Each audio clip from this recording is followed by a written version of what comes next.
Isang patay sa salpukan ng dalawang truck sa barangay Taysan sa Sipocot, Camarines Sur. Ayon sa mga otoridad, patungong Maynila ang dump truck at Panaga City naman ang delivery van nang magbanggaan sa Andaya Highway nitong Biyernes. Patay ang pahinante ng delivery van. Nagpapagaling pa po sa ospital ang mga sugatang driver ng dalawang sasakyan. Walang pahayag ang magkabilang panig na nakatakdang magharap sa tanggapan ng pulisya ngayong araw. Kritikal ang isang electrician matapos makuryente sa barangay Talugtog sa Mangaldan, Pangasinan.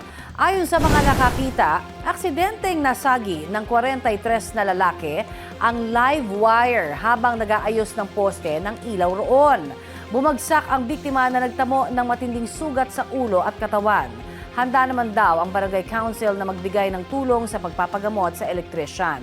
Sinusubukan pang makuhana ng pahayag ang biktima at kanyang mga kaanak.